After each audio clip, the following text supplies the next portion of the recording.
ನಮಸ್ಕಾರ. ಅಧ್ಯಾಯ 27 ನೌಕಾ ವಿಹಾರ. ಅಕ್ಟೋಬರ್ 27, 1882. ಈ ದಿನ ಶುಕ್ರವಾರ, ಲಕ್ಷ್ಮೀ ಪೂಜೆಯ ದಿನ. ಕೇಶವಚಂದ್ರ ಸೇನ ಶ್ರೀರಾಮಕೃಷ್ಣರಿಗೆ ಗಂಗಾ ನದಿಯ ಮೇಲೆ ನೌಕಾ ವಿಹಾರವನ್ನು ಏರ್ಪಡಿಸಿದ್ದನು.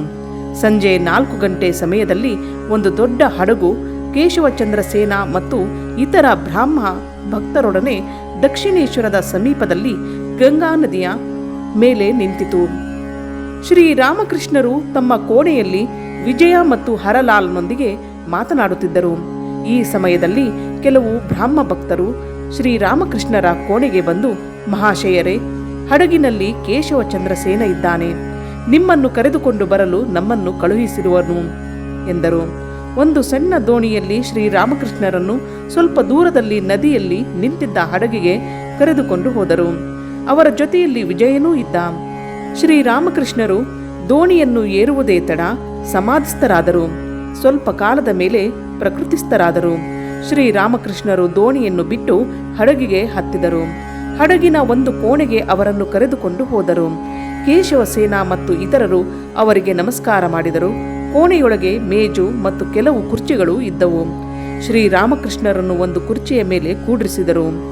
ಕೇಶವ ಮತ್ತು ವಿಜಯ ಒಂದೊಂದು ಕುರ್ಚಿಯ ಮೇಲೆ ಕುಳಿತರು. ಉಳಿದವರೆಲ್ಲ ನೆಲದ ಮೇಲೆ ಕುಳಿತುಕೊಂಡರು. ಕೋಣೆ ಸಣ್ಣದಾದ್ದರಿಂದ ಕೆಲವರು ಹೊರಗೆ ನಿಲ್ಲಬೇಕಾಯಿತು. ವಿಜಯ ಇದುವರೆಗೆ ಕೇಶವನೊಡನೆ ಇದ್ದರೂ ಈಗ ಬೇರೆಯಾಗಿದ್ದಾನೆ.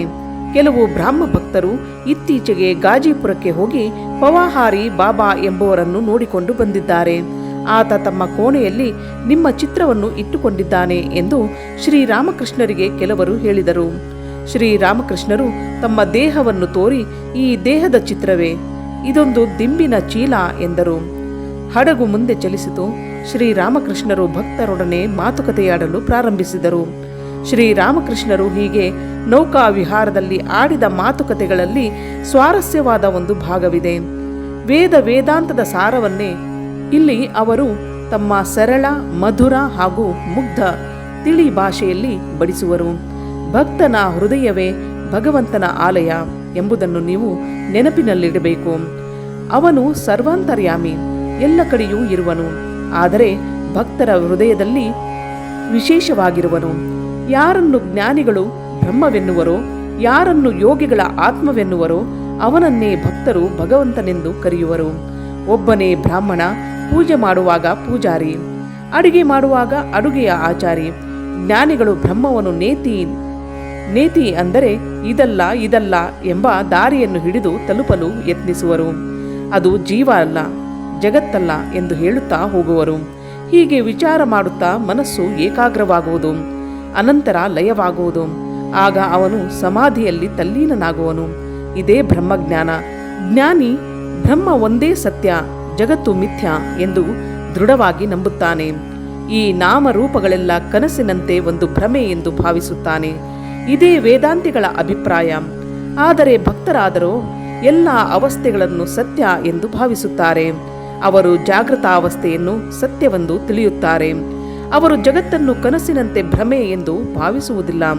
ಈ ಪ್ರಪಂಚದ ವಿವಿಧ ನಾಮರೂಪಾತ್ಮಕ ಸೃಷ್ಟಿ ಭಗವಂತನ ಶಕ್ತಿ ಮತ್ತು ಮಹಿಮೆಯನ್ನು ಸಾರುತ್ತದೆ. ದೇವರೇ ಆಕಾಶ, ಸೂರ್ಯ, ಚಂದ್ರ, ನಕ್ಷತ್ರಗಳು, ಭೂಮಿ ಮತ್ತು ಭೂಮಿಯ ಮೇಲೆ ಬೆಟ್ಟ, ಸಮುದ್ರ, ಪ್ರಾಣಿಗಳು ಮತ್ತು ಮನುಷ್ಯನನ್ನು ಸೃಷ್ಟಿಸಿರುವನು. ಇವುಗಳೆಲ್ಲ ಅವನ ಮಹಿಮೆ. ಅವನು ನಮ್ಮ ಹೃದಯದಲ್ಲಿ ಅಂತರ್ಯಾಮಿ. ಅವನು ಹೊರಗೂ ಇರುವನು. ಬಹಳ ಮುಂದುವರಿದ ಭಕ್ತರಾದರೂ ಅವನೇ ಎಲ್ಲವೂ ಆಗಿದ್ದಾನೆ ಎಂದು ಹೇಳುತ್ತಾರೆ. 24 ತತ್ವಗಳು ಈ ಪ್ರಪಂಚ, ಇದರಲ್ಲಿ ವಾಸಿಸುವ ಜೀವರಾಶಿ ಎಲ್ಲವೂ ಅವನೇ ಆಗಿದ್ದಾನೆ. ಭಗವಂತನ ಭಕ್ತ ಸಕ್ಕರೆಯನ್ನು ರುಚಿ ನೋಡಬೇಕೆಂದು ಆಶಿಸುವನು. ಅವನೇ ಸಕ್ಕರೆಯಾಗುವುದಕ್ಕೆ ಇಚ್ಛೆ ಪಡುವುದಿಲ್ಲ. ಭಕ್ತ ಹೇಗೆ ಭಾವಿಸುತ್ತಾನೆ ನಿಮಗೆ ಗೊತ್ತೇ? ದೇವರೇ ನೀನು ಯಜಮಾನ, ನಾನು ಆಳು ಎನ್ನುತ್ತಾನೆ. ನೀನು ತಾಯಿ, ನಾನು ನಿನ್ನ ಮಗು ಎನ್ನುತ್ತಾನೆ. ನೀನೇ ನನ್ನ ತಂದೆ ತಾಯಿ ಎನ್ನುತ್ತಾನೆ. ನೀನೇ ಪೂರ್ಣ, ನಾನು ನಿನ್ನ ಅಂಶ ಎನ್ನುತ್ತಾನೆ. ಯೋಗಿಗಳು ಪರಮಾತ್ಮನನ್ನು ಸಾಕ್ಷಾತ್ಕಾರ ಮಾಡಿಕೊಳ್ಳಬೇಕೆಂದು ಬಯಸುವರು. ಅವರ ಗುರಿ ಜೀವಾತ್ಮ ಪರಮಾತ್ಮನಲ್ಲಿ ಲಯವಾಗುವುದು. ಅವರು ತಮ್ಮ ಮನಸ್ಸನ್ನು ಇಂದ್ರಿಯಗಳಿಂದ ನಿಗ್ರಹಿಸಿ ಅದನ್ನು ಪರಮಾತ್ಮನ ಮೇಲೆ ಏಕಾಗ್ರ ಮಾಡುತ್ತಾರೆ. ಆದರೆ ಸತ್ಯ ಒಂದೇ, ಬರೀ ಹೆಸರಿನಲ್ಲಿ ವ್ಯತ್ಯಾಸ. ಯಾರು ಬ್ರಹ್ಮವೋ ಅವನೇ ಪರಮಾತ್ಮ, ಅವನೇ ಭಗವಂತ. ಜ್ಞಾನಿಗಳಿಗೆ ಅವನು ಬ್ರಹ್ಮ, ಯೋಗಿಗಳಿಗೆ ಅವನು ಪರಮಾತ್ಮ, ಭಕ್ತರಿಗೆ ಅವನು ಭಗವಂತ. ಹಡಗು ಕಲ್ಕತ್ತೆಯ ಕಡೆ ಹೋಗುತ್ತಿದೆ. ಆದರೆ ಶ್ರೀರಾಮಕೃಷ್ಣರ ವಾಣಿಯನ್ನು ಆಲಿಸುತ್ತಿರುವವರಿಗೆ ಅದು ಚಲಿಸುವುದೂ ಗೊತ್ತಾಗುತ್ತಿಲ್ಲ. ಕಾಲ ದೇಶದ ಪರಿವೆಯೇ ಆಗುತ್ತಿಲ್ಲ. ಅದ್ವೈತ ವೇದಾಂತವನ್ನು ಹೇಳುವ ಜ್ಞಾನಿಗಳಾದರೂ ಸೃಷ್ಟಿ ಸ್ಥಿತಿ ಪ್ರಳಯದಿಂದ ಕೂಡಿದ ಜಗತ್ತೆಲ್ಲವೂ ಮಾಯೆ ಎನ್ನುತ್ತಾರೆ. ಬ್ರಹ್ಮ ಒಂದೇ ಸತ್ಯ, ಅದನ್ನು ಬಿಟ್ಟು ಇರುವುದೆಲ್ಲ ಮಿಥ್ಯೆಯಾಗಿ ಕಾಣುವುದು. ಹೀಗೆ ಬದುಕಿರುವ ತನಕ ವಿಚಾರ ಮಾಡುತ್ತಿದ್ದರೂ ನಿರ್ವಿಕಲ್ಪ ಸಮಾಧಿಯಲ್ಲಿ ಪ್ರತಿಷ್ಠಿತನಾಗುವವರೆಗೆ ಒಬ್ಬನು ಮಾಯಾವರಣದಿಂದ ಪಾರಾಗಲಾರ. ನಾನು ಧ್ಯಾನ ಮಾಡುತ್ತಿದ್ದೇನೆ, ವಿಚಾರ ಮಾಡುತ್ತಿದ್ದೇನೆ ಎಂದು ಹೇಳುವಾಗಲೂ ಮಾಯಾವರಣದಲ್ಲಿಯೇ ಇರುವನು. ಬ್ರಹ್ಮ ಮತ್ತು ಶಕ್ತಿ ಅಥವಾ ಮಾಯೆ ಅಭಿನ್ನ. ನೀನು ಒಂದನ್ನು ಒಪ್ಪಿಕೊಂಡರೆ ಮತ್ತೊಂದನ್ನು ಒಪ್ಪಿಕೊಳ್ಳಬೇಕಾಗುವುದು. ಇದು ಬೆಂಕಿ ಮತ್ತು ಅದರ ಸುಡುವ ಸ್ವಭಾವದಂತೆ. ನೀನು ಬೆಂಕಿಯನ್ನು ನೋಡಿದರೆ ಅದರ ಸುಡುವ ಗುಣವನ್ನು ಜೊತೆಯಲ್ಲಿ ಚಿಂತಿಸಬೇಕಾಗಿದೆ. ಅದರ ಸುಡುವ ಗುಣವಿಲ್ಲದೆ ನೀನು ಬೆಂಕಿಯನ್ನು ಆಲೋಚಿಸಲಾರೆ. ಅದರಂತೆಯೇ ಬೆಂಕಿ ಇಲ್ಲದೆ ಬರೀ ಸುಡುವುದನ್ನು ಆಲೋಚಿಸಲಾರೆ. ಸೂರ್ಯನಿಲ್ಲದೆ ಅವನ ಕಿರಣವಿಲ್ಲ, ಅಥವಾ ಕಿರಣವಿಲ್ಲದೆ ಸೂರ್ಯನಿಲ್ಲ. ಹಾಲು ಹೇಗಿದೆ? ಅದೊಂದು ಬಿಳಿಯ ವಸ್ತು ಎಂದು ಹೇಳಿದರೆ ಬಿಳಿ ಬಣ್ಣವಿಲ್ಲದೆ ನೀನು ಹಾಲನ್ನು ಆಲೋಚಿಸಲಾರೆ. ಹಾಗೆಯೇ ಹಾಲಿಲ್ಲದೆ ನೀನು ಬಿಳಿಯ ಗುಣವನ್ನು ಆಲೋಚಿಸಲಾರೆ. ಶಕ್ತಿ ಸ್ವರೂಪಿಣಿ ಯಾವಾಗಲೂ ಲೀಲೆಯಲ್ಲಿ ನಿರತಳಾಗಿರುವಳು. ಅವಳು ಸೃಷ್ಟಿ ಸ್ಥಿತಿ ಪ್ರಳಯಾದಿಗಳನ್ನು ಮಾಡುವುದೆಲ್ಲ ಲೀಲೆಯೇ. ಇದನ್ನೇ ಕಾಳಿ ಎನ್ನುವುದು. ಕಾಳಿಯೇ ಬ್ರಹ್ಮ, ಬ್ರಹ್ಮನೇ ಕಾಳಿ. ಇದು ಒಂದೇ ಸತ್ಯ. ಸೃಷ್ಟಿ ಸ್ಥಿತಿ ಪ್ರಳಯಾದಿಗಳ ಕ್ರಿಯೆ ಇಲ್ಲದಿರುವಾಗ ಅದೇ ಬ್ರಹ್ಮ. ಈ ಕೆಲಸವನ್ನು ಮಾಡುತ್ತಿರುವಾಗ ಅದೇ ಶಕ್ತಿ ಅಥವಾ ಕಾಳಿ. ಸತ್ಯ ಒಂದೇ ಆದರೂ ಹೆಸರಿನಲ್ಲಿ ಮಾತ್ರ ವ್ಯತ್ಯಾಸ. ನೀರನ್ನು ಹಲವು ಭಾಷೆಯಲ್ಲಿ ಹಲವು ರೀತಿ ಕರೆದಂತೆ ಇದು. ಕೆಲವರು ಅದನ್ನು ಜಲ್ ಎನ್ನುತ್ತಾರೆ, ಕೆಲವರು ಪಾನಿ ಎನ್ನುತ್ತಾರೆ, ಮತ್ತೆ ಕೆಲವರು ವಾಟರ್ ಎನ್ನುತ್ತಾರೆ. ಹಾಗೆಯೇ ಭಗವಂತನನ್ನು ಕೆಲವರು ಅಲ್ಲಾ ಎನ್ನುತ್ತಾರೆ, ಕೆಲವರು ಗಾಡ್ ಎನ್ನುತ್ತಾರೆ, ಮತ್ತೆ ಕೆಲವರು ಬ್ರಹ್ಮ ಎನ್ನುತ್ತಾರೆ, ಬೇರೆ ಕೆಲವರು ಕಾಳಿ ಎನ್ನುತ್ತಾರೆ. ಹೀಗೆ ಜೀಸಸ್, ದುರ್ಗಾ, ಹರಿ ಎಂದು ಕರೆಯುವರು. ಕೇಶವ ಇದುವರೆಗೆ ಸುಮ್ಮನೆ ಕುಳಿತಿದ್ದವನು ಈ ಒಂದು ಪ್ರಶ್ನೆಯನ್ನು ಹಾಕುತ್ತಾನೆ. ಕಾಳಿ ಈ ಪ್ರಪಂಚದಲ್ಲಿ ಹೇಗೆ ಆಡುತ್ತಾಳೆ ಎಂಬುದನ್ನು ಸ್ವಲ್ಪ ವಿವರಿಸಿ. ಶ್ರೀರಾಮಕೃಷ್ಣ: ಅವಳು ಬಹು ವಿಧದಲ್ಲಿ ಆಡುತ್ತಾಳೆ. ಅವಳನ್ನು ಮಹಾಕಾಳಿ, ನಿತ್ಯಕಾಳಿ, ಸ್ಮಶಾನ ಕಾಳಿ, ರಕ್ಷಾಕಾಳಿ, ಶ್ಯಾಮಾಕಾಳಿ ಎಂದು ಕರೆಯುತ್ತಾರೆ. ಮಹಾಕಾಳಿ ಮತ್ತು ನಿತ್ಯಕಾಳಿಯನ್ನು ತಂತ್ರಶಾಸ್ತ್ರದಲ್ಲಿ ಹೇಳುವರು. ಸೃಷ್ಟಿಯೇ ಇಲ್ಲದೆ ಇರುವಾಗ ತಮಸ್ಸಿನಲ್ಲಿ ಆವೃತವಾದಾಗ ಮಹಾಕಾಳಿ ಮತ್ತು ಕಾಲ ಒಂದೇ ಆಗಿದ್ದರೂ ಶ್ಯಾಮಾಕಾಳಿಗೆ ಕೋಮಲವಾದ ಸ್ವರೂಪವಿದೆ. ಅವಳನ್ನು ಮನೆಗಳಲ್ಲಿ ಪೂಜೆ ಮಾಡುತ್ತಾರೆ. ಅವಳು ವರಾಭಯಕಾರಿಣಿ. ಜನ ಪ್ಲೇಗು, ಬರಗಾಲ, ಭೂಕಂಪ, ಪ್ರವಾಹ ಮುಂತಾದವುಗಳು ಬಂದಾಗ ರಕ್ಷಾಕಾಳಿಯನ್ನು ಪೂಜಿಸುತ್ತಾರೆ. ಸ್ಮಶಾನ ಕಾಳಿಯೇ ಧ್ವಂಸ ಮಾಡುವವಳು. ಅವಳು ಸ್ಮಶಾನದಲ್ಲಿದ್ದಾಳೆ. ಹೆಣಗಳು, ನರಿಗಳು, ಶಾಕಿನಿ ಡಾಕಿನಿಯರೊಂದಿಗೆ ಇದ್ದಾಳೆ. ಅವಳ ಬಾಯಿಂದ ರಕ್ತ ಸುರಿಯುತ್ತಿರುವುದು. ಅವಳ ಕೊರಳಲ್ಲಿ ರುಂಡ ಮಾಲೆ ಇದೆ. ಸೊಂಟದ ಮೇಲೆ ಕೈಗಳ ಕಟಿ ಬಂಧವಿದೆ. ಈ ಪ್ರಪಂಚವನ್ನೆಲ್ಲ ಧ್ವಂಸ ಮಾಡಿದ ಮೇಲೆ ಕಲ್ಪದ ಕೊರೆಯಲ್ಲಿ ಸೃಷ್ಟಿಯ ಬೀಜಗಳನ್ನೆಲ್ಲ ಸಂಗ್ರಹಿಸಿ ಇಡುತ್ತಾಳೆ. ಇದು ಮನೆಯಲ್ಲಿರುವ ಅಜ್ಜಿ ಒಂದು ಮಡಿಕೆಯಲ್ಲಿ ಏನೇನೋ ಕೂಡಿಡುತ್ತಾಳಲ್ಲ ಹಾಗೆ. ಹೌದು, ಮನೆಯಲ್ಲಿ ಹೆಂಗಸರು ಅಂತಹ ಮಡಿಕೆಯನ್ನು ಇಟ್ಟುಕೊಂಡಿರುತ್ತಾರೆ. ಅದರಲ್ಲಿ ಸಮುದ್ರದ ನೊರೆ, ಎಂತಹುದೋ ನೀಲಿ ಗುಳುಗೆಗಳು, ಸೌತೆಕಾಯಿ, ಕುಂಬಳಕಾಯಿ, ಸೋರೆಕಾಯಿ ಬೀಜಗಳು ಇವುಗಳನ್ನೆಲ್ಲ ಒಂದೊಂದು ಗಂಟು ಮಾಡಿ ಇಟ್ಟಿರುತ್ತಾಳೆ. ತನಗೆ ಬೇಕಾದಾಗ ಅದನ್ನು ತೆಗೆದುಕೊಳ್ಳುತ್ತಾಳೆ. ಇದರಂತೆಯೇ ಪ್ರಪಂಚ ನಾಶವಾದ ಮೇಲೆ ಬ್ರಹ್ಮಮಯಿಯಾದ ನನ್ನ ಭಗವತಿ ಬೀಜಗಳನ್ನೆಲ್ಲ ಇನ್ನೊಂದು ಸೃಷ್ಟಿಗಾಗಿ ಸಂಗ್ರಹಿಸಿ ಇಡುವಳು. ಸೃಷ್ಟಿಯಾದ ಮೇಲೆ ಆದಿಶಕ್ತಿ ಇದರಲ್ಲೆಲ್ಲ ವ್ಯಾಪಿಸುವಳು. ಇಲ್ಲಿ ಎಲ್ಲ ಜೀವ ಜಂತುಗಳನ್ನು ಬೆಳೆಯಿಸುವಳು. ವೇದದಲ್ಲಿ ಸೃಷ್ಟಿಯನ್ನು ಒಂದು ಜೇಡರ ಹುಳು ಮತ್ತು ಅದರ ಗೂಡಿಗೆ ಹೋಲಿಸುತ್ತಾರೆ. ದೇವರೇ ಈ ಪ್ರಪಂಚವೆಂಬ ಪಾತ್ರೆ ಮತ್ತು ಅದರೊಳಗೆ ಇರುವ ವಸ್ತು ಎರಡೂ ಆಗಿದ್ದಾನೆ. ಬಂಧನ ಮತ್ತು ಮೋಕ್ಷ ಎರಡನ್ನೂ ನೀಡುವವಳು ಅವಳೇ. ಅವಳ ಮಾಯೆಯಿಂದ ಜನರು ಕಾಮ ಕಾಂಚನದಲ್ಲಿ ಆಸಕ್ತರಾಗುವರು. ಅವಳ ಕೃಪೆಯಿಂದಲೇ ಜನರು ಬಂಧನದಿಂದ ಪಾರಾಗುತ್ತಾರೆ. ಜಗನ್ಮಾತೆಯಾದ ಅವಳು ಲೀಲಾಮಯಿ. ಈ ಸೃಷ್ಟಿ ಅವಳ ಒಂದು ಲೀಲೆ. ಅವಳು ತನ್ನ ಇಚ್ಛೆ ಬಂದಂತೆ ಮಾಡುತ್ತಾಳೆ. ಅವಳು ಆನಂದಮಯಿ. 1,00,000ದಲ್ಲಿ ಒಬ್ಬನಿಗೆ ಅವಳು ಮುಕ್ತಿಯನ್ನು ಕೊಡುತ್ತಾಳೆ. ಬ್ರಾಹ್ಮಭಕ್ತ: ಮಹಾಶಯರೇ, ಅವಳು ಇಚ್ಛೆ ಪಟ್ಟರೆ ನಮಗೆಲ್ಲ ಮುಕ್ತಿಯನ್ನು ಕೊಡಬಲ್ಲಳು. ಏತಕ್ಕೆ ನಮ್ಮನ್ನು ಬಂಧನದಲ್ಲಿ ಇಟ್ಟಿರುವುದು? ಶ್ರೀರಾಮಕೃಷ್ಣ, ಅದು ಅವಳ ಇಚ್ಛೆ. ಅವಳು ಸೃಷ್ಟಿಯೊಂದಿಗೆ ಆಡಬಯಸುವಳು. ಕಣ್ಣು ಮುಚ್ಚಾಲೆ ಆಟದಲ್ಲಿ ಆಡುವವರೆಲ್ಲ ಅಡಗೂಲಜ್ಜಿಯನ್ನು ಮುಟ್ಟಿಬಿಟ್ಟರೆ ಆಟ ಕೊನೆಗೊಳ್ಳುವುದು. ಅವಳಿಗೆ ಆಟ ಕೊನೆಯಾಗುವುದು ಇಚ್ಛೆ ಇಲ್ಲ, ಆಟ ಮುಂದುವರಿಯಬೇಕೆಂಬ ಆಸೆ. ಬ್ರಾಹ್ಮಭಕ್ತ, ಸಂಪೂರ್ಣ ತ್ಯಾಗವಿಲ್ಲದೆ ಭಗವಂತನನ್ನು ಪಡೆಯಲಾಗುವುದಿಲ್ಲವೇ? ಶ್ರೀರಾಮಕೃಷ್ಣ, ಹೌದು, ಅದು ಸಾಧ್ಯ. ಏತಕ್ಕೆ ನೀವು ಎಲ್ಲವನ್ನೂ ಬಿಡಬೇಕು? ನೀವು ಮಧ್ಯ ಮಾರ್ಗವನ್ನೇ ಅನುಸರಿಸುತ್ತಾ ಚೆನ್ನಾಗಿಯೇ ಇದ್ದೀರಿ. ಇದು ಜೋನಿ ಬೆಲ್ಲ ಇದ್ದ ಹಾಗೆ, ನೀರಿಗೆ ನೀರು ಅಲ್ಲ, ಗಟ್ಟಿನೂ ಅಲ್ಲ. ಈ ಸಂಸಾರದಲ್ಲಿದ್ದರೆ ತಪ್ಪೇನೂ ಇಲ್ಲ. ಆದರೆ ಅದರಲ್ಲಿರುವಾಗ ನಿಮ್ಮ ಮನಸ್ಸನ್ನು ದೇವರ ಕಡೆಗೆ ಹರಿಸಬೇಕು. ಇಲ್ಲದೆ ಇದ್ದರೆ ಸಾಧ್ಯವಿಲ್ಲ. ಒಂದು ಕೈಯಲ್ಲಿ ನಿಮ್ಮ ಕೆಲಸವನ್ನು ಮಾಡಿ ಮತ್ತೊಂದು ಕೈಯಲ್ಲಿ ದೇವರನ್ನು ಹಿಡಿದುಕೊಳ್ಳಿ. ನಿಮ್ಮ ಕೆಲಸವಾದ ಮೇಲೆ ಎರಡೂ ಕೈಗಳಿಂದಲೂ ದೇವರನ್ನು ಹಿಡಿದುಕೊಳ್ಳಬಹುದು. ಇದೆಲ್ಲ ಮನಸ್ಸಿನ ಮೇಲೆ ನಿಂತಿದೆ. ಬಂಧನ ಮೋಕ್ಷ ಎರಡೂ ಮನಸ್ಸಿನ ಮೇಲಿದೆ. ಮನಸ್ಸನ್ನು ನೀವು ಯಾವುದರಲ್ಲಿ ಅದ್ದುತ್ತೀರೋ ಅದಕ್ಕೆ ಆ ಬಣ್ಣ ಬರುವುದು. ಮನಸ್ಸು ಅಗಸ ಈಗ ತಾನೇ ತಂದುಕೊಟ್ಟ ಬಿಳಿ ಬಟ್ಟೆಯಂತಿದೆ. ನೀವು ಅದನ್ನು ಕೆಂಪು ಬಣ್ಣದಲ್ಲಿ ಅದ್ದಿದರೆ ಕೆಂಪು ಬಣ್ಣ ಬರುವುದು, ನೀಲಿಯಲ್ಲಿ ಅದ್ದಿದರೆ ನೀಲಿ, ಹಳದಿಯಲ್ಲಿ ಅದ್ದಿದರೆ ಹಳದಿ ಬಣ್ಣ ಬರುವುದು. ಬಂಧನ ಮನಸ್ಸಿನಲ್ಲಿದೆ. ಅದರಂತೆಯೇ ಮುಕ್ತಿ ಕೂಡ. ನಾನು ಮುಕ್ತ, ನಾನು ಹೇಗೆ ಬಂಧನಕ್ಕೆ ಒಳಗಾದೇನು? ನಾನು ಮನೆಯಲ್ಲಿದ್ದರೇನು, ಕಾಡಿನಲ್ಲಿದ್ದರೇನು? ನಾನು ಯಾವಾಗಲೂ ಸರ್ವಶಕ್ತನಾದ ಸರ್ವೇಶ್ವರನಾದ ಭಗವಂತನ ಮಗು. ನನ್ನನ್ನು ಬಂಧಿಸುವವರು ಯಾರು ಎಂದು ಯಾವಾಗಲೂ ಚಿಂತಿಸುತ್ತಿದ್ದರೆ ಅವನು ಮುಕ್ತನೇ. ಕೃಷ್ಣ ಸರ್ಪವೇ ಒಬ್ಬನಿಗೆ ಕಚ್ಚಿದರೂ ನನ್ನಲ್ಲಿ ವಿಷವಿಲ್ಲ ಎಂದು ಭಾವಿಸಿಕೊಂಡರೆ ಅವನು ಸಾಯುವುದೇ ಇಲ್ಲ. ಇದರಂತೆಯೇ ಒಬ್ಬ ದೃಢ ಪ್ರತಿಜ್ಞೆಯಿಂದ ನಾನು ಬದ್ಧನಲ್ಲ, ಮುಕ್ತ ಎನ್ನುತ್ತಿದ್ದರೆ ಅವನು ಮುಕ್ತನೇ ಆಗುತ್ತಾನೆ. ಒಬ್ಬ ಸಂಸಾರದಲ್ಲಿದ್ದರೂ ಮಧ್ಯೆ ಮಧ್ಯೆ ನಿರ್ಜನ ಪ್ರದೇಶಕ್ಕೆ ಹೋಗುತ್ತಿರಬೇಕು. 1-3 ದಿನಗಳಾದರೂ ಅಲ್ಲಿಂದ ತಪ್ಪಿಸಿಕೊಂಡು ನಿರ್ಜನ ಪ್ರದೇಶಕ್ಕೆ ಹೋಗಿ ದೇವರಿಗಾಗಿ ಅಳುವುದು ಒಳ್ಳೆಯದು. ಜನಗಳು ಹೆಂಡತಿ ಮಕ್ಕಳಿಗಾಗಿ ಕೊಡಗಟ್ಟಲೆ ಕಣ್ಣೀರು ಸುರಿಸುತ್ತಾರೆ.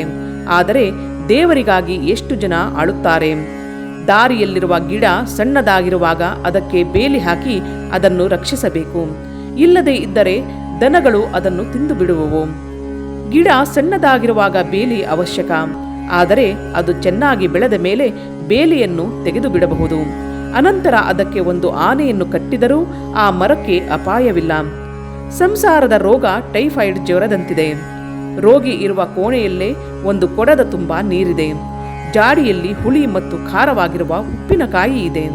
ರೋಗಿಯನ್ನು ಕಾಯಿಲೆಯಿಂದ ಗುಣ ಮಾಡಬೇಕಾದರೆ ಇವುಗಳನ್ನೆಲ್ಲ ರೋಗಿಯ ಕೋಣೆಯಿಂದ ತೆಗೆಯಬೇಕು. ಪ್ರಾಪಂಚಿಕ ಮನಸ್ಸು ಟೈಫಾಯ್ಡ್ ರೋಗಿಯಂತೆ. ವಿಷಯ ವಸ್ತುಗಳೇ ಹತ್ತಿರ ಇರುವ ನೀರಿನ ತಪ್ಪಲೆ. ಆ ವಿಷಯ ವಸ್ತುಗಳ ಮೇಲಿನ ಆಸೆಯೇ ಬಾಯಾರಿಕೆ. ಉಪ್ಪಿನಕಾಯಿಯನ್ನು ನೆನಪಿಸಿಕೊಂಡರೆ ಸಾಕು, ಬಾಯಿಯಲ್ಲಿ ನೀರೂರುವುದು. ಅದನ್ನು ಹತ್ತಿರ ತರಬೇಕಾಗೇ ಇಲ್ಲ. ಮನುಷ್ಯ ಅದರ ಸುತ್ತಲೂ ಇರುವನು. ಸ್ತ್ರೀ ಸಂಘವೇ ಉಪ್ಪಿನಕಾಯಿಯಂತೆ. ಆದ ಕಾರಣವೇ ನಿರ್ಜನ ಪ್ರದೇಶದ ಚಿಕಿತ್ಸೆ ಅತ್ಯಂತ ಅವಶ್ಯಕ. ವಿವೇಕ ಮತ್ತು ವೈರಾಗ್ಯವನ್ನು ಪಡೆದುಕೊಂಡ ಮೇಲೆ ಒಬ್ಬ ಸಂಸಾರಕ್ಕೆ ಪ್ರವೇಶಿಸಬಹುದು. ಸಂಸಾರ ಸಮುದ್ರದಲ್ಲಿ 6 ವಿಧವಾದ ಮೊಸಳೆಗಳಿವೆ. ಅವೇ ಕಾಮ, ಕ್ರೋಧ, ಲೋಭ, ಮೋಹ, ಮದ, ಮಾತ್ಸರ್ಯಗಳು. ಆದರೆ ನಿನ್ನ ಮೈಯನ್ನು ಅರಿಶಿನದಿಂದ ಬಳಿದುಕೊಂಡಿದ್ದರೆ ಮೊಸಳೆಗೆ ಅಂಜಬೇಕಾಗಿಲ್ಲ. ವಿವೇಕ ಮತ್ತು ವೈರಾಗ್ಯವೇ ಅರಿಶಿನ. ವಿವೇಕವೇ ನಿತ್ಯ ಅನಿತ್ಯ ವಸ್ತುಗಳನ್ನು ವಿಮರ್ಶಿಸುವುದು. ದೇವರೊಬ್ಬನೇ ಸತ್ಯ, ಶಾಶ್ವತ, ಉಳಿದವುಗಳೆಲ್ಲ ಮಿಥ್ಯ, ಕ್ಷಣಿಕ ಎಂಬುದನ್ನು ಅರಿಯಬೇಕು. ಭಗವಂತನ ಮೇಲೆ ತೀವ್ರವಾದ ಪ್ರೇಮವನ್ನುಂಟು ಮಾಡಿಕೊಳ್ಳಬೇಕು. ಅವನನ್ನು ಪ್ರೀತಿಸಬೇಕು. ಅವನಿಂದ ಆಕರ್ಷಿತನಾಗಬೇಕು. ಬೃಂದಾವನದ ಗೋಪಿಯರಿಗೆ ಇಂತಹ ತೀವ್ರವಾದ ಆಕರ್ಷಣೆ ಇತ್ತು. ಕೇಶವಸೇನ ಉಪಹಾರವನ್ನು ಎಲ್ಲರಿಗೂ ಹಂಚಿದ. ಅದನ್ನು ತಿಂದಾದ ಮೇಲೆ ಕೇಶವನಿಗೆ ಸಂಸ್ಥೆಯ ವಿಷಯದಲ್ಲಿ ಬುದ್ಧಿವಾದ ಕೊಡುತ್ತಾರೆ. ಶ್ರೀರಾಮಕೃಷ್ಣ ಕೇಶವನಿಗೆ, ನೀನು ಶಿಷ್ಯರನ್ನಾಗಿ ತೆಗೆದುಕೊಳ್ಳುವುದಕ್ಕೆ ಮುಂಚೆ ಅವರ ಸ್ವಭಾವವನ್ನು ಪರೀಕ್ಷಿಸುವುದಿಲ್ಲ. ಆದ ಕಾರಣವೇ ಅವರು ನಿನ್ನಿಂದ ಅನಂತರ ಬೇರೆಯಾಗುತ್ತಾರೆ. ಹೊರಗಿನಿಂದ ನೋಡಿದರೆ ಜನರೆಲ್ಲ ಒಂದೇ ವಿಧವಾಗಿ ಕಾಣುತ್ತಾರೆ. ಆದರೆ ಅವರಲ್ಲಿ ಬೇರೆ ಬೇರೆ ಸ್ವಭಾವವಿರುತ್ತದೆ. ಕೆಲವರಲ್ಲಿ ಸತ್ವಗುಣ ಅಧಿಕವಾಗಿದೆ, ಕೆಲವರಲ್ಲಿ ರಜೋಗುಣ, ಕೆಲವರಲ್ಲಿ ತಮೋಗುಣ ಅಧಿಕವಾಗಿದೆ.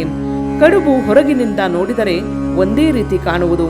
ಆದರೆ ಅವುಗಳ ಒಳಗೆ ಬೇರೆ ಬೇರೆ ಹೂರಣಗಳಿವೆ. ನನ್ನ ಸ್ವಭಾವ ನಿಮಗೆ ಗೊತ್ತೇ. ನಾನು ಸುಮ್ಮನೆ ತಿಂದು ಕುಡಿದು ಸಂತೋಷದಿಂದ ಇದ್ದೇನೆ. ಉಳಿದವುಗಳೆಲ್ಲ ಜಗನ್ಮಾತೆಗೆ ಗೊತ್ತು. ಆದರೆ ಈ 3 ಪದಗಳು ನನ್ನನ್ನು ಕುಕ್ಕುತ್ತವೆ. ಅವೇ ಗುರು, ಯಜಮಾನ, ತಂದೆ ಎಂಬುವು. ಗುರು ಒಬ್ಬನೇ ಇರುವುದು. ಅವನೇ ಸಚ್ಚಿದಾನಂದ. ಅವನೇ ಗುರು. ಮಗು ತಾಯಿಯನ್ನು ನೋಡುವಂತೆ ನಾನು ದೇವರನ್ನು ನೋಡುತ್ತೇನೆ. ಮಾನವ ಗುರುಗಳು ಕೋಟಿಗಟ್ಟಲೆ ಸಿಕ್ಕುತ್ತಾರೆ. ಎಲ್ಲರೂ ಗುರುಗಳಾಗ ಬಯಸುವರು. ಆದರೆ ಯಾರು ಶಿಷ್ಯರಾಗುತ್ತಾರೆ? ಇನ್ನೊಬ್ಬರಿಗೆ ಬೋಧಿಸುವುದು ಬಹಳ ಜವಾಬ್ದಾರಿಯ ಕೆಲಸ. ಭಗವಂತ ಒಬ್ಬನಿಗೆ ಪ್ರತ್ಯಕ್ಷವಾಗಿ ಅವನಿಗೆ ಆಜ್ಞೆ ಮಾಡಿದರೆ ಮಾತ್ರ ಅವನು ಇತರರಿಗೆ ಬೋಧಿಸಬಲ್ಲ. ನಾರದ, ಶುಕ ಮುನಿಗಳಂತಹ ಋಷಿಗಳಿಗೆ ದೇವರ ಆಜ್ಞೆ ಇತ್ತು. ಶಂಕರರಿಗೂ ಕೂಡ ಅಂತಹ ಆಜ್ಞೆ ಇತ್ತು. ದೇವರ ಅಪ್ಪಣೆ ಪಡೆದುಕೊಳ್ಳದೆ ನೀನು ಮಾತಾಡಿದರೆ ಯಾರು ನಿನ್ನ ಮಾತನ್ನು ಕೇಳುತ್ತಾರೆ? ಕಲ್ಕತ್ತೆಯ ಜನ ಎಷ್ಟು ಬೇಗ ಉದ್ರೇಕಗೊಳ್ಳುವರು ನಿನಗೆ ಗೊತ್ತಿಲ್ಲವೇ? ಉರಿಯುತ್ತಿರುವ ಒಲೆಯ ಮೇಲೆ ಇರುವ ಹಾಲು ಉರಿ ಇರುವ ತನಕ ಕುದಿಯುತ್ತಿರುವುದು. ಕೆಳಗಿನಿಂದ ಉರಿಯನ್ನು ಎಳೆದರೆ ಎಲ್ಲ ತೆಪ್ಪಗೆ ಆಗುವುದು. ಕಲ್ಕತ್ತೆಯ ಜನಕ್ಕೆ ಏನಾದರೂ ಒಂದು ಕೌತುಕ ಬೇಕು. ಒಂದು ಸ್ಥಳದಲ್ಲಿ ನೀರಿಗೆ ಬಾವಿ ತೋಡುತ್ತಾರೆ. ಅಲ್ಲೇನಾದರೂ ಬಂಡೆ ಸಿಕ್ಕಿದರೆ ಆ ಸ್ಥಳವನ್ನು ಬಿಟ್ಟು ಬಿಡುವರು. ಇನ್ನೊಂದು ಸ್ಥಳದಲ್ಲಿ ಅಗೆಯುತ್ತಾರೆ. ಅಲ್ಲೇನಾದರೂ ಮರಳು ಸಿಕ್ಕಿದರೆ ಅಲ್ಲೂ ಬಿಡುತ್ತಾರೆ. ಹಾಗೆಯೇ 3ನೇ ಸ್ಥಳದಲ್ಲಿ ಸುಮ್ಮನೆ ದೇವರಿಂದ ನನಗೆ ಅಪ್ಪಣೆ ಸಿಕ್ಕಿದೆ ಎಂದರೆ ಸಾಲದು. ದೇವರೇ ಒಬ್ಬನಿಗೆ ಕಾಣಿಸಿಕೊಂಡು ಅವನೊಡನೆ ಮಾತನಾಡುತ್ತಾನೆ. ಅನಂತರವೇ ಅವನು ದೇವರ ಅಪ್ಪಣೆಯನ್ನು ಪಡೆಯಲು ಸಾಧ್ಯ. ಅಂತಹ ಗುರುವಿನ ಮಾತು ಎಷ್ಟು ಪರಿಣಾಮಕಾರಿಯಾಗಿರುತ್ತದೆ. ಅದು ಬೆಟ್ಟವನ್ನು ಬೇಕಾದರೆ ಚಲಿಸುವಂತೆ ಮಾಡಬಲ್ಲದು. ಆದರೆ ಬರೀ ಉಪನ್ಯಾಸ ಕೊಡುವುದು? ಜನ ಸ್ವಲ್ಪ ಕಾಲ ಕೇಳಿ ಅನಂತರ ಎಲ್ಲ ಮರೆಯುತ್ತಾರೆ. ಅವರ ಅನುಭವವಿಲ್ಲದ ಬರೀ ಮಾತನ್ನು ಕೇಳಿದರೆ ಸಾಧನೆ ಮಾಡುವುದಕ್ಕೆ ಹುಮ್ಮಸ್ಸು ಬರುವುದಿಲ್ಲ. ಕಾಮಾರ ಪುಕುರದಲ್ಲಿ ಹಲದಾರ ಪುಕುರವೆಂಬ ಕಟ್ಟೆಯಿದೆ. ಯಾರೋ ತೀರದಲ್ಲಿ ಪ್ರತಿದಿನವೂ ಹೇಸಿಗೆ ಮಾಡುತ್ತಿದ್ದರು. ಬೆಳಿಗ್ಗೆ ಸ್ನಾನಕ್ಕೆ ಬರುವವರು ಹಾಗೆ ಮಾಡಿದವರನ್ನು ಬೈಯುತ್ತಿದ್ದರು. ಆದರೆ ಮಾರನೇ ದಿನವೂ ಅದೇ ಗೋಳೆ. ಹಳ್ಳಿಯವರು ಮೇಲಿನ ಅಧಿಕಾರಿಗಳಿಗೆ ಇದನ್ನು ಹೇಳಿದರು. ಅವರು ಒಬ್ಬ ಪೊಲೀಸನ್ನು ಕಳುಹಿಸಿದರು. ಅವನು ದಡದ ಮೇಲೆ ಇಲ್ಲಿ ಯಾರು ಹೇಸಿಗೆ ಮಾಡಕೂಡದು ಎಂದು ಒಂದು ಬೋರ್ಡು ಹಾಕಿದ. ಅನಂತರ ಗಲೀಜು ಮಾಡುವುದು ನಿಂತು ಹೋಯಿತು. ಒಬ್ಬ ತನಗೆ ಏನು ಅಂದರೆ ಏನೂ ಗೊತ್ತಿಲ್ಲ, ಆದರೂ ಬೋಧಿಸುವುದಕ್ಕೆ ತೊಡಗುತ್ತಾನೆ. ಇದು ಕುರುಡನಿಗೆ ದಾರಿ ತೋರಿದಂತೆ. ಇದರಿಂದ ಒಳ್ಳೆಯದಾಗುವ ಬದಲು ಅನರ್ಥವಾಗುವುದು. ಭಗವಂತನ ಅಪ್ಪಣೆ ಇಲ್ಲದೆ ಒಬ್ಬ ಬೋಧಕನಾದರೆ ದುರಹಂಕಾರಿಯಾಗುತ್ತಾನೆ. ಓ, ನಾನು ಜನಗಳಿಗೆ ಉಪದೇಶಿಸುತ್ತೇನೆ ಎಂಬ ಅಹಂಕಾರ ಬರುವುದು. ಈ ಅಹಂಕಾರಕ್ಕೆ ಅಜ್ಞಾನವೇ ಮೂಲ. ಅಜ್ಞಾನಿ ಮಾತ್ರ ನಾನು ಮಾಡುತ್ತೇನೆ ಎಂದು ಹೇಳುವನು. ದೇವರು ಕರ್ತ, ಅವನೇ ಎಲ್ಲವನ್ನೂ ಮಾಡುತ್ತಿರುವನು. ನಾನು ಏನೂ ಮಾಡುತ್ತಿಲ್ಲ ಎಂಬುದು ಚೆನ್ನಾಗಿ ಗೊತ್ತಾದರೆ ಅವನು ಈ ಜನ್ಮದಲ್ಲಿಯೇ ಮುಕ್ತನಾಗುತ್ತಾನೆ. ನೀವೇನೋ ಪ್ರಪಂಚಕ್ಕೆ ಒಳ್ಳೆಯದನ್ನು ಮಾಡಬೇಕೆಂದು ಮಾತನಾಡುತ್ತೀರಿ. ಈ ಪ್ರಪಂಚ ಅಷ್ಟು ಸಣ್ಣದೆಂದು ಭಾವಿಸಿದರೇನು? ಜಗತ್ತಿಗೆ ಒಳ್ಳೆಯದನ್ನು ಮಾಡಲು ನೀವು ಯಾರು? ಮೊದಲು ಸಾಧನೆಯಿಂದ ಭಗವಂತನ ಸಾಕ್ಷಾತ್ಕಾರ ಮಾಡಿಕೊಳ್ಳಿ. ಅನಂತರ ಅವನು ನಿಮಗೆ ಅಧಿಕಾರವನ್ನು ಕೊಟ್ಟರೆ ಮಾತ್ರ ನೀವು ಅದನ್ನು ಮಾಡಬಹುದು. ಇಲ್ಲದೇ ಇದ್ದರೆ ಇಲ್ಲ. ಬ್ರಹ್ಮಭಕ್ತ, ಹಾಗಾದರೆ ನಾವು ಭಗವತ್ ಸಾಕ್ಷಾತ್ಕಾರವಾಗುವವರೆಗೆ ನಮ್ಮ ಕೆಲಸಗಳನ್ನೆಲ್ಲ ಬಿಟ್ಟು ಬಿಡಬೇಕೆ? ಶ್ರೀರಾಮಕೃಷ್ಣ, ಇಲ್ಲ, ನೀವು ಕೆಲಸವನ್ನು ಏತಕ್ಕೆ ಬಿಡಬೇಕು? ಅಲ್ಲಿಯವರೆಗೂ ಅವನ ಪ್ರಾರ್ಥನೆ, ಕೀರ್ತನೆ, ಧ್ಯಾನ ಮುಂತಾದವುಗಳನ್ನು ಮಾಡುತ್ತೀರಿ. ಬ್ರಹ್ಮಭಕ್ತ, ಆದರೆ ಇವುಗಳ ಜೊತೆಗೆ ಸಾಂಸಾರಿಕವಾದ ನಾವು ನಮ್ಮ ಗೃಹ ಕೃತ್ಯಗಳು, ಜೀವನೋಪಾಯಕ್ಕೆ ಹಣ ಸಂಪಾದನೆ ಇವನ್ನು ಮಾಡಬೇಡವೇ? ಶ್ರೀರಾಮಕೃಷ್ಣ, ಹೌದು, ಅವುಗಳನ್ನೂ ನೀವು ಮಾಡಬೇಕು. ಆದರೆ ನಿಮ್ಮ ಜೀವನೋಪಾಯಕ್ಕೆ ಅಗತ್ಯವಾದಷ್ಟು ಮಾತ್ರ ಮಾಡಬೇಕು. ಹಾಗೆ ಮಾಡುವಾಗಲೂ ಮಧ್ಯೆ ಮಧ್ಯೆ ಏಕಾಂತದಲ್ಲಿ ಕಣ್ಣೀರು ಸುರಿಸುತ್ತಾ ದೇವರನ್ನು ಪ್ರಾರ್ಥಿಸಬೇಕು. ಸಂಸಾರವನ್ನು ಅನಾಸಕ್ತಿಯಿಂದ ಮಾಡುವುದಕ್ಕೆ ಸಾಧ್ಯವಾಗಲಿ ಎಂದು ದೇವರನ್ನು, ನನ್ನ ಸಂಸಾರದ ಕೆಲಸಗಳನ್ನು ಕಡಿಮೆ ಮಾಡುತ್ತಾ ಹೋಗು, ಇಲ್ಲದೇ ಇದ್ದರೆ ಅಷ್ಟೊಂದು ಕೆಲಸವನ್ನು ಮಾಡುವಾಗ ನಿನ್ನನ್ನು ಮರೆತು ಬಿಡುತ್ತೇನೆ ಎಂದು ಬೇಡಬೇಕು. ನಮಗೆ ನಾವು ಅನಾಸಕ್ತಿ, ನಿರಹಂಕಾರದಿಂದ ಕೆಲಸ ಮಾಡುತ್ತಿದ್ದೇವೆ ಎಂದು ಭಾವಿಸಿಕೊಂಡಿರಬಹುದು. ಆದರೆ ನಮಗೆ ಗೊತ್ತಿಲ್ಲದಂತೆ ಆಸಕ್ತಿ, ಅಹಂಕಾರಗಳು ತುಂಬಿ ಹೋಗಿರುತ್ತದೆ. ಯಾರು ದಾನ, ಧರ್ಮ ಮೊದಲಾದ ಸತ್ಕಾರ್ಯಗಳನ್ನು ಮಿತಿಮೀರಿ ಮಾಡುತ್ತಾರೋ ಅವರು ಕೀರ್ತಿಯನ್ನು ಪಡೆಯಬೇಕೆಂಬ ಆಸಕ್ತಿಗೆ ವಶರಾಗಿರುತ್ತಾರೆ.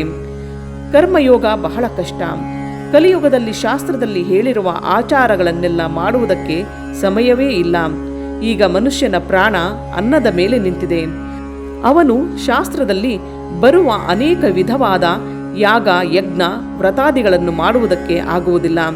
ಈಗ ಒಬ್ಬ ಜ್ವರದಿಂದ ನರಳುತ್ತಿದ್ದಾನೆ ಎಂದಿಟ್ಟುಕೊಳ್ಳಿ.